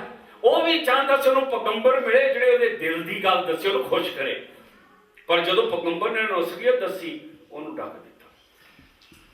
ਮਨਾ ਸੌਖ ਕੇ ਬੰਦਾ ਜਿਹੜਾ ਰੱਬ ਨਾਲ ਤੁਰਦਾ ਉਹਦੇ ਪੈਗੰਬਰ ਨੂੰ ਕਿਸ ਤਰ੍ਹਾਂ ਜੇਲ੍ਹ ਦੇ ਵਿੱਚ ਬੰਦ ਕਰ ਸਕਦਾ? ਪਰ ਉਹਨੇ ਕੀਤਾ। ਫਿਰ ਤੋਂ ਸਾਡਾ ਭਰਾ ਤਿਮੋਥੀ ਲਿਖਦਾ ਜਿਹੜੇ ਪਾਪ ਕਰਦੇ ਹਨ ਉਹਨਾਂ ਨੂੰ ਸਭਨਾਂ ਸਾਹਮਣੇ ਝਿੜਕ ਦੇ ਤਾਂ ਕਿ ਦੂਜੇ ਵੀ ਡਰ ਰਹਿਣ। ਉਹਦਾ ਮਤਲਬ ਜੇ ਕੋਈ ਚਰਚ ਦੇ ਵਿੱਚ ਗਲਤੀ ਕਰਦਾ, ਸਾਰਿਆਂ ਮੋਰੇ ਝਿੜਕ ਤਾਂ ਕਿ ਬਾਕੀ ਲੋਕੀ ਡਰ ਜਾਣ। ਅੱਜ ਕੱਲ੍ਹ ਜੇ ਝਿੜਕੂਗੇ ਲੋਕੀ ਕਹਿਣਗੇ ਤੂੰ ਮੇਰੀ ਬੇਇੱਜ਼ਤੀ ਕੀਤੀ। ਸਕੂਲਾਂ ਚੇਤਾ ਤੁਹਾਨੂੰ ਝਿੜਕੇ ਤੇ ਸੀ, ਟੀਚਰ ਇਹ ਥੋੜ੍ਹਾ ਕਹਿੰਦੇ 1 ਮਿੰਟ ਬਾਹਰ ਆ, ਉਹਨੂੰ ਝਿੜਕਣਾ ਸਾਰਿਆਂ ਮੋਰੇ ਤਾਂ ਕਿ ਬਾਕੀ ਦੇ ਨਿਆਣੇ ਵੀ ਡਰ ਜਾਣ। ਕਹਿੰਦਾ ਇਲਤ ਨਹੀਂ ਕਰਨੀ। ਉਸੇ ਤਰ੍ਹਾਂ ਸੰਤ ਕਹਿ ਰਿਹਾ ਇਹੀ ਗਲਤੀ ਸੀ ਐਸਾ ਦੀ। ਨਾ ਤਾਂ ਰੱਬ ਦੀ ਝਿੜਕ ਸਹਿ ਸਕਿਆ, ਨਾ ਰੱਬ ਦੀ ਮਾਰ ਸਹਿ, ਰੱਬ ਨੇ ਉਹਨੂੰ ਕੋੜੇ ਮਾਰੇ ਨਾਲ ਮਾਰ ਸਹਿ ਸਕਿਆ। ਕੋੜੇ ਮਾਰੇ ਜਦੋਂ ਪੈਰ ਖਰਾਬ ਹੋ ਗਏ। ਉਹ ਸੀ ਰੱਬ ਦਾ ਕੋੜਾ ਕਿ ਤੂੰ ਮੇਰੀ ਝਿੜਕ ਨਹੀਂ ਸੁਣਨੀ ਤਾਂ ਹੁਣ ਮੈਂ ਤੈਨੂੰ ਡੰਡੇ ਨਾਲ ਕੁੱਟਣਾ। ਕਿ ਕਿਸੇ ਤਰ੍ਹਾਂ ਐਸਾ ਸਿੱਖੇ ਲੋਕ ਮੇਰੇ ਪੈਰ ਰਹਿ ਗਏ। ਇਹ ਨਹੀਂ ਪਤਾ ਕੀ ਬਿਮਾਰੀ ਸੀ ਕਿ ਹੁਣ ਮੈਂ ਰੱਬ ਦੀ ਮਦਦ ਕਰਾਂ, ਮੁੜ ਕੇ ਮੈਂ ਜਾਵਾਂ ਕਿ ਰੱਬ ਮੇਰੇ ਪੈਰ ਠੀਕ ਕਰ, ਜੇ ਮੈਨੂੰ ਮਾਫ ਨੋ। ਹੁਣ ਆਪਣਾ ਦਿਲ ਇੰਨਾ ਸਖਤ ਕੀਤਾ, ਰੱਬ ਨੇ ਝਿੜਕਾ ਮਾਰਿਆ, ਉਨਸੇ ਹਾਂ ਰੱਬ ਨੇ ਸ਼ੈਂਟੇ ਵੀ ਮਾਰੇ, ਉਹ ਫਿਰ ਵੀ ਨਹੀਂ ਮੁੜਿਆ। ਉਧਰ ਦੇ ਨਿਆਣੇ ਨੂੰ ਕੀ ਕਰੋਗੇ? ਤੁਸੀਂ ਪਿਆਰ ਨਾਲ ਸਮਝਾਉਂਦੇ, ਉਹ ਸਮਝਦਾ ਨਹੀਂ। ਤੁਸੀਂ ਨੇ 2 ਥੱਪੜ ਵੀ ਮਾਰਦੇ, ਕਾਹਦੇ ਨਹੀਂ? ਕਿਉਂਕਿ ਤੁਸੀਂ ਬੱਚੇ ਨੂੰ ਪਿਆਰ ਕਰਦੇ। ਇਹ ਨਹੀਂ ਚਾਹੁੰਦਾ ਕਿ ਉਹ ਗਲਤ ਕੰਮ ਕਰੇ। ਪਰ ਜੇ ਬੱਚਾ ਮਾਰ ਤੇ ਵੀ ਝੜਕ ਤੇ ਵੀ ਨਹੀਂ ਸੁਧਰਦਾ, ਤੁਸੀਂ ਕੁਛ ਵੀ ਨਹੀਂ ਕਰ ਸਕਦੇ। ਫਿਰ ਅੰਤ 'ਚ ਰੱਬ ਵੀ ਕੁਛ ਨਹੀਂ ਕਰ ਸਕੇ।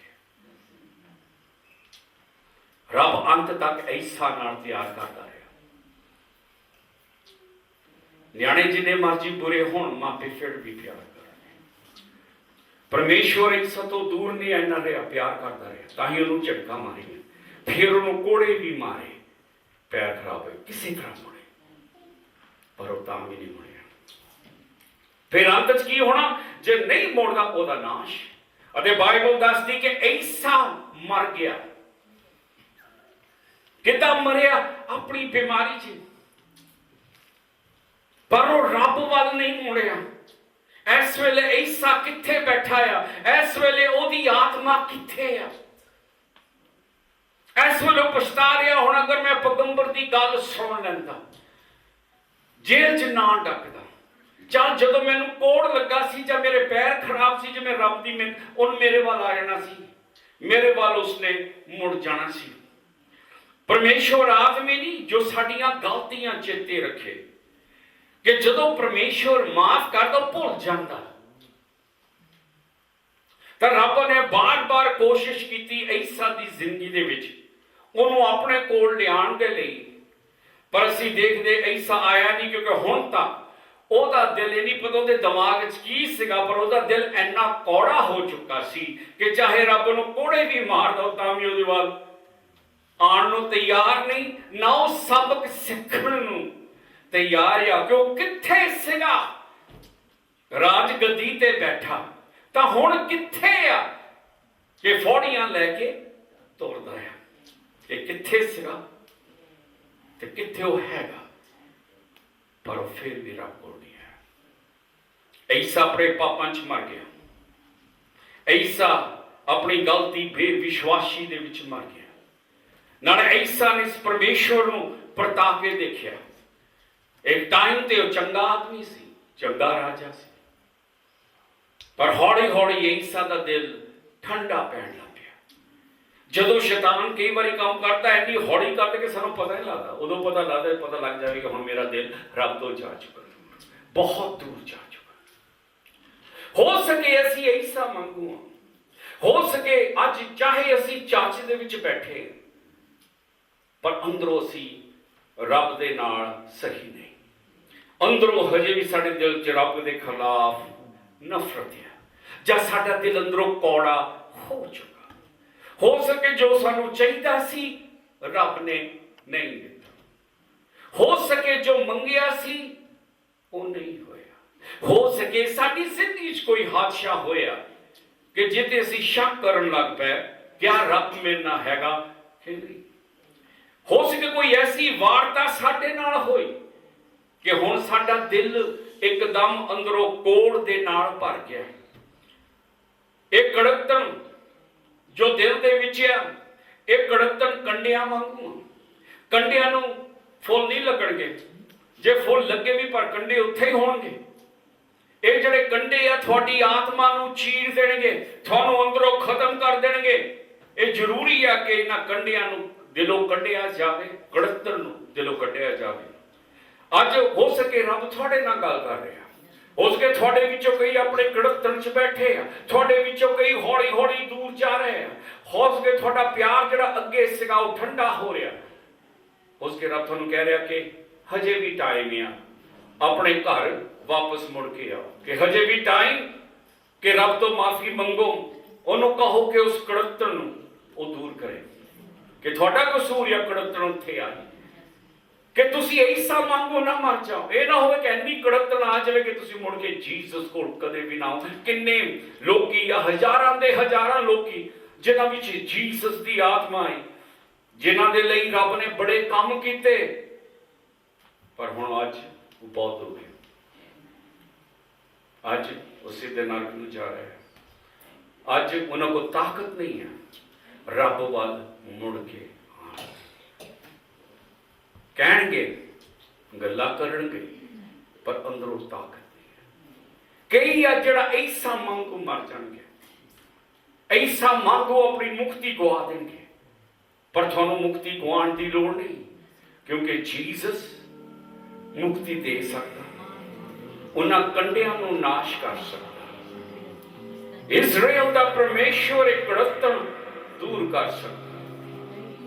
ਜੀਸਸ ਸਾਡੇ ਦਿਲਾਂ ਚੋਂ ਹਰੇਕ ਤਰ੍ਹਾਂ ਦੀ ਕੜਕਤਨ ਨੂੰ ਦੂਰ ਲੈ ਜਾ। ਸਾਡੀਆਂ ਸੋਚਾਂ ਜੋ ਵਿਚਾਰਾਂ ਗਲਤ ਆ, ਤੁਹਾਡੇ ਖਿਲਾਫ ਆ, ਉਹਨਾਂ ਸੋਚਾਂ ਵਿਚਾਰਾਂ ਨੂੰ ਦੂਰ ਲੈ ਜਾ। ਸਾਡਾ ਦਿਲ ਪ੍ਰਭੂ ਜੋ ਤੁਹਾਡੇ ਪਿਆਰ ਦੇ ਵਿੱਚ ਠੰਡਾ ਪੈ ਰਿਹਾ, ਉਸ ਦਿਲ ਦੇ ਵਿੱਚ ਪ੍ਰਭੂ ਆਪਣੇ ਪਿਆਰ ਦੀ ਅਗਨੀ ਮੁੜ ਕੇ ਜਾ। ਉਹ ਜਿਹੜਾ ਜਗ ਦਾ ਦੀਵਾ ਪਿਤਾ, ਉਹ ਬੁਝ ਨਾ ਜਾਵੇ, ਉਹਦੀ ਲਾਟ ਜਾਂਦੀ ਨਾ ਰਹੇ। हे ਪਰਮੇਸ਼ਵਰ, ਅਸੀਂ ਤੁਹਾਡੇ ਨਾਮ ਦੇ ਵਿੱਚ ਇਹ ਚੀਜ਼ਾਂ ਮੰਗਦੇ ਹਾਂ ਕਿ ਪਵਿੱਤਰ ਆਤਮਾ ਸਾਡੀ ਅੱਜ ਮਦਦ ਕਰੇ, ਸਾਡੇ ਦਿਲਾਂ ਤੋਂ ਕੜਤਣ ਨੂੰ ਦੂਰ ਲੈ ਜਾਵੇ। ਅਸੀਂ ਐਸਾ ਰਾਜੇ ਵਾਂਗੂ ਆਪਣੇ ਪਾਪਾਂ 'ਚ ਮਰਨਾ ਨਹੀਂ ਚਾਹੁੰਦੇ। ਅਸੀਂ ਐਸਾ ਰਾਜੇ ਵਾਂਗੂ ਤੁਹਾਤੋਂ ਦੂਰ ਰਹਿਣਾ ਨਹੀਂ ਚਾਹੁੰਦੇ। ਜੀਸਸ, ਸਾਡੀਆਂ ਆਤਮਾਵਾਂ ਨੂੰ ਬਚਾ, ਸਾਡੀਆਂ ਰੂਹਾਂ ਨੂੰ ਮੁੜ ਕੇ ਆਪਣੇ ਲਾਗੇ ਲੈ ਕੇ ਆ ਪਿਤਾ। ਜੀਸਸ, ਸਾਡੀਆਂ ਆਤਮਾਵਾਂ ਨੂੰ ਆਪਣੇ ਚਰਨਾਂ 'ਚ ਲੈ ਕੇ ਆ। ਓ ਇਜ਼ਰਾਈਲ ਦੇ ਪਰਮੇਸ਼ਵਰ, ਇਹ ਚੀਜ਼ਾਂ ਅਸੀਂ ਜੀਸਸ ਦੇ ਨਾਮ 'ਚ ਮੰਗਦੇ ਹਾਂ। ਅਸੀਂ ਜਾਣਦੇ ਕਿ ਇਜ਼ਰਾਈਲ ਦਾ ਪਰਮੇਸ਼ਵਰ ਬਖਸ਼ਣਹਾਰਾ ਆ, ਉਹ ਸਾਰੇ ਪਾਪ ਬਖਸ਼ ਸਕਦਾ। ਅਸੀਂ ਗੁਨਾਹ ਤੇ ਪਾਪ ਕੀਤਾ, ਅੱਜ ਸਾਡੀ ਆਤਮਾ ਨੂੰ ਸਾਫ਼ ਕਰ, ਸਾਡੇ ਅੰਦਰੋਂ ਸਾਡੀ ਰੂਹ ਨੂੰ, ਸਾਡੇ ਦਿਲ ਨੂੰ, ਸਾਡੇ ਦਿਮਾਗ ਨੂੰ ਸਾਫ਼ ਕਰ। ਜੀਸਸ, ਸਾਰੀ ਕੜਤਣ ਧੋ ਦੇ। ਜਿੱਥੇ ਕੜਤਣ, ਉੱਥੇ ਤੁਹਾਡੇ ਪਿਆਰ ਦੀ, ਤੁਹਾਡੀ ਆਤਮਾ ਦੀ ਮਿਠਾਸ ਆ। ਜੀਸਸ, ਅਸੀਂ ਆਪਣੇ ਪਾਪਾਂ ਵਿੱਚ ਨਾ ਮਰੀਏ, ਕਿ ਅਸੀਂ ਆਪਣਾ ਰਿਸ਼ਤਾ ਮਰਨ ਤੋਂ ਪਹਿਲਾਂ ਤੁਹਾਡੇ ਨਾਲ ਸਹੀ ਬਣਾਈਏ। ਇਹ ਚੀਜ਼ਾਂ ਅਸੀਂ ਜੀਸਸ ਨਾਮ ਵਿੱਚ ਮੰਗਦੇ। ਆਮੀਨ। हे ਪ੍ਰਭੂ, ਅਸੀਂ ਪ੍ਰਾਰਥਨਾ ਕਰਦੇ, ਜਿਸ ਤਰ੍ਹਾਂ ਪ੍ਰਾਰਥਨਾ ਕਰਦੇ, ਆਪਣਾ ਹੱਥ ਸਾਡੇ ਤੇ ਰੱਖਣਾ, ਬਰਕਤ ਦੇ। ਸਾਡੇ ਪਿਤਾ ਜੋ ਸਵਰਗ ਵਿੱਚ ਹਨ, ਤੁਹਾਡਾ ਨਾਮ ਪਵਿੱਤਰ ਮੰਨਿਆ ਜਾਏ, ਤੁਹਾਡਾ ਰਾਜ ਆਵੇ, ਤੁਹਾਡੇ ਹੁਕਮਾਂ ਤੇ ਚੱਲਿਆ ਜਾਵੇ, ਜ਼ਮੀਨ ਤੇ ਜਿਸ ਤਰ੍ਹਾਂ ਸਵਰਗ ਵਿੱਚ ਹੈ। ਪਰਮੇਸ਼ਵਰ, ਸਾਨੂੰ ਅੱਜ ਦਾ ਖਾਣਾ ਦਿਓ, ਸਾਡੇ ਪਾਪਾਂ ਨੂੰ ਮਾਫ ਕਰੋ, ਅਸੀਂ ਸਾਰਿਆਂ ਨੂੰ ਮਾਫ ਕਰਦੇ ਜਿਨੀ ਸਾਡੇ ਖਿਲਾਫ ਪਾਪ ਕੀਤੇ। ਸਾਨੂੰ ਪ੍ਰੀਖਿਆ ਵਿੱਚ ਪੈਣ ਤੋਂ ਬਚਾਓ, ਬੁਰਾਈਆਂ ਤੋਂ ਬਚਾਓ। ਤੁਹਾਡਾ ਹੈ ਰਾਜ, ਮਹਿਮਾ, ਸ਼ਕਤੀ ਸਾਡੇ ਪ੍ਰਭੂ ਜੀਸਸ ਦੁਆਰਾ। ਪਿਤਾ ਯਹੋਵਾ, ਉਹਨਾਂ ਦਾ ਬੇਟਾ ਜੀਸਸ, ਪਵਿੱਤਰ ਆਤਮਾ ਦੀ ਸ਼ਕਤੀ, ਸ਼ਾਂਤੀ, ਆਸ਼ੀਰਵਾਦ ਆਵੇ ਜੀਸਸ ਨਾਮ ਦੁਆਰਾ। ਆ